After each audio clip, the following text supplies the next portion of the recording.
currently we are programming for Cafe Infinito, we are programming for Yaucha. We're now going to be starting with Cafe Coffee Day as well.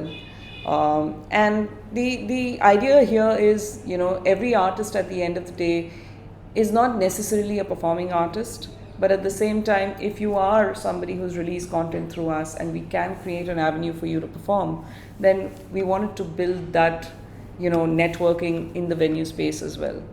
A lot of work goes into it, a lot of work, because when we are talking to a venue, for the venue it's entertainment. They understand F&B, they want to be able to look at getting their patrons entertained at the least cost possible.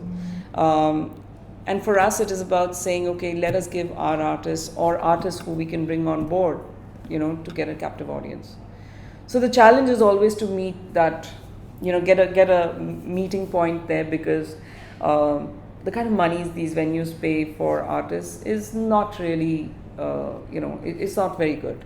But we leave it to the artist to decide, and that's a mandate that I've made very clear with my colleague who handles it, that let us not decide for the artist. It's the artist to decide whether he wants to do it for free, whether he wants to do it at whatever cost that is being shared. What we ensure is we don't make any money there. We make our money through the venue. So whatever the artist is getting paid, in fact, we tell the venue to pay directly. So there is no intermediate undercut, like if you're earning, say, 20,000, we don't want to be taking 5,000 out of that and giving you 15, right? So when it comes to the live space, we try very hard not to, make the artist go through any losses, that's something, because, at the end of the day, distribution generates just about that much revenue. But live space is where the artist makes a lot of money, right? So essentially, this is how we are working with the artists on different areas of the business, at the same time to be able to expand the reach and the presence for the indie talent. I still feel 6 years down the line, we've only done 25% of where we need to be. In a lot of areas. I mean, one of the biggest things is revenue. Revenue has always been a challenge, right? But revenue also becomes a huge challenge when you have a huge cost and expenditure, which is where we have really curtailed. In the last 3 years, we've been so prudent with our spends. I think I've come to a point, and although I'm saying this in an interview, I've come to a point that if I'm given a big budget, I wouldn't know what to do with it. The biggest challenge for us has always been about cracking sponsors. Yeah, that's been a huge challenge.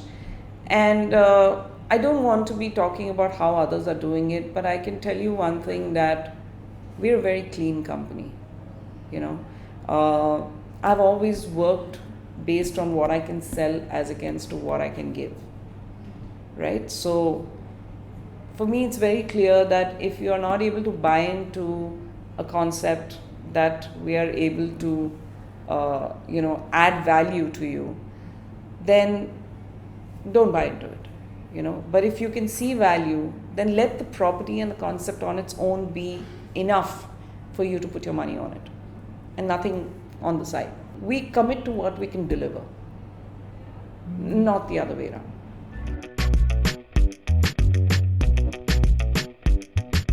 Essentially, one of the reasons we felt that we need to go beyond music is, and let me tell you, music has not been covered completely as yet. We still have a long way to go with music. But I think the reality today is that if you look at the talent space, other forms of content is really picking up.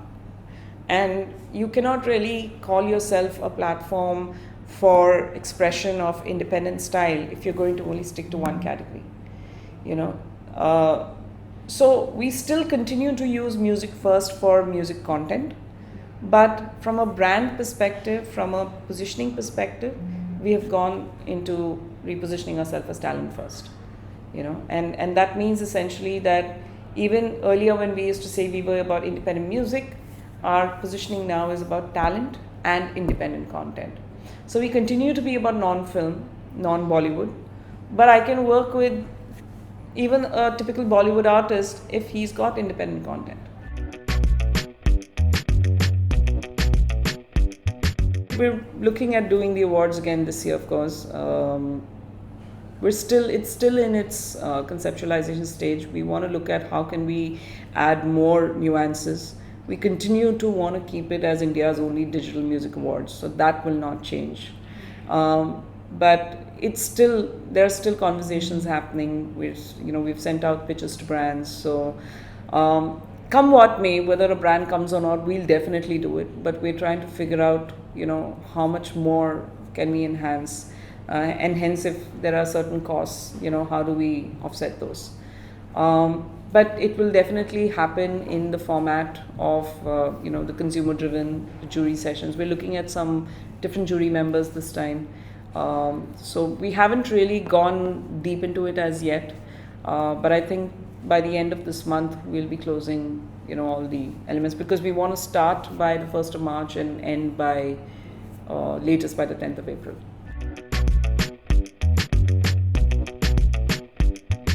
Definitely the app going live. That has to happen. If it does happen by May, June, then in the first 6 months itself, create a shake-up. At least, see, the good thing for us is there's no competition in the app, right? There is no player in the app. I mean, if I start, I'm not positioning it as a streaming app, so there's definitely no competition. But I think the success story is in how many artists are actually using it, how many, and while when I say that, a lot of people say, oh, it's a B2B app.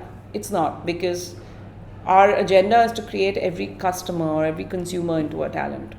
And today, there is a very thin line between the two, right? So if you think that you have a way to express yourself, yes, of course, we will go and reach out at a marketing level to the usual suspects like your, music schools or corporate houses which has bands and all that kind of stuff. But deep down, this is for anybody.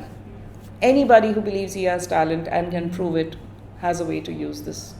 So the app also is being built in a way where it takes care of things like licensing requirements, like where there's an agreement, like a one-pager, which he has to read and approve, and he can upload the content. And so one of the things that we're doing, which we're very excited about, is it'll still go through moderation, but as the moderation happens, it's just a click. So it's like, okay, and the content will go live. So we're killing this whole manual process of going to ask for metadata details and all that. Yes, it has kind of increased the work on the artist because he has to fill that now. But those are fields that are required because at a technology level, there are certain mandatory fields that need to be there to say, okay, this content is okay to go up, right? I think it's a matter of habit. Once an artist gets used to it, and it's data like who's the singer, who's the lyricist, these are things that you want to say. You want to tell people who you are and who has worked on it. So we're just helping you to, do that. That's one. Second is definitely the event IPs. We want to really turn that around because we've got concepts which is not what other people are doing. So I definitely feel we still, somebody came in the other day and said, everybody thinks he can be an event person. So I agree, we think too, but at the same time, we're trying to stick to the philosophy of what our business is about and hence, expand it into the event space. We're not necessarily trying to do, I think everyone's trying to do festivals and the ones who are doing it well, great for them. We don't want to come in and say we can do a better job. And why? Let the consumer get used to a certain IP and be with that. Then you're allowing everybody to coexist in the same environment. Digital IPs for me right now is something which is work in progress. I think it is going to take more than a year to really settle down and for us to actually come back into a zone where we can be looked at as strong players in the digital space. And primarily the entire the whole structure of Artist Aloud as an 8 vertical, like an octopus, where each of it generates revenue enough to justify its presence and accordingly the resource as well, because definitely at this time, yes, the company has not questioned the existence of either the team or me, but I don't believe we can take that for granted. right? Because the company has bigger challenges to deal with, and while it may not be looking at the smaller fry right now, you don't want to suddenly become the focus and say, okay, we've handled the bigger things, now let's see iska kya kare. The idea is to say that we have a structure in mind, we've got a vision in mind, we now need to see that vision come to life, and we've got the team to put it together. So yeah, I think one of the biggest things also will be to keep this team retained. I'm going to try my best, and not get too pushy about it. But yeah, I think it's very relevant for me to make sure that the team, continues to be there so that they can actually grow with this, be a part of, where this business is meant to go. There are some other things that are being, discussed, which is very, very nascent right now to even talk about. But I'm hopeful that this year it will come to light and. Hi, I'm Soumini Sridhara Paul from Artist Aloud, Hungama. Keep reading radioandmusic.com and do subscribe to radioandmusic.com's YouTube channel.